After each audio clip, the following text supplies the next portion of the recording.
On this first equation, we are solving a radical equation. So please keep in mind you have to first get the radical by itself. So I started by adding x to both sides. Now that I have the radical by itself, the way you cancel a radical is you raise both sides to the power of the root.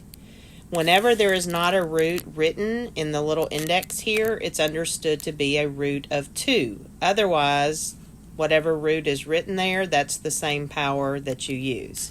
So you'll notice I took both sides and raised it to the power of 2. So on the left-hand side, what happens is the power of 2 cancels out the root of 2, and you're left with just what's under that radical, 36 minus x. On the right-hand side, you actually have to FOIL. So you have to think of this as what is 6 plus x times 6 plus x. And so we FOIL. First times first, 6 times 6 is 36.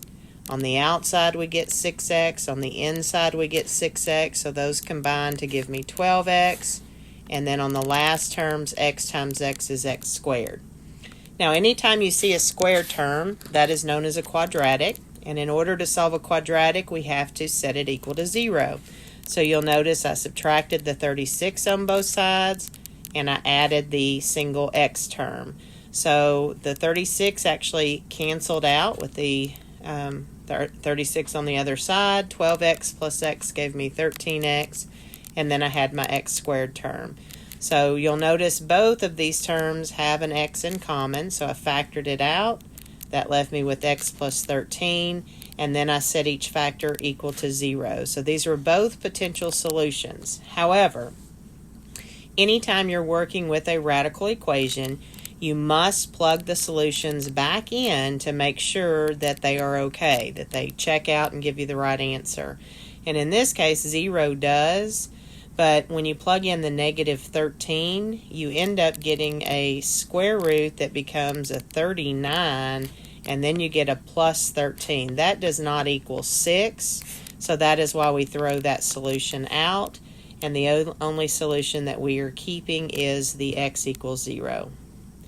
Now, on question 2, we're being asked to consider the relation, and we are being asked to determine the domain and range. Remember, with domain, we're talking the x-axis, so you are looking from left to right, and so as we come in from the left, the first x value that we see on this graph is down here where x is equal to negative 1. That point has an x of negative 1. It's touching. So on our interval notation, we put the square bracket to say it's touching, and then we put the negative 1 to say that is where the domain starts.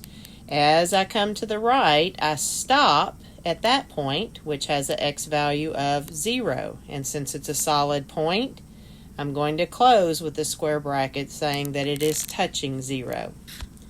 For the range, it's important that you remember to look from bottom to top.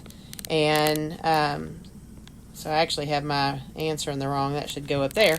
To look from bottom to top. So as I'm coming from the bottom, the first y value that either of these points is touching is here at 2. And since it's touching, again, I'm using the square bracket. And then as I continue going up, the last y value that I'm touching is at 3. And since it's touching, I use the square bracket. Now, step 2 asks me to determine whether or not the relation is a function. And if it's not, I have to identify 2 ordered pairs.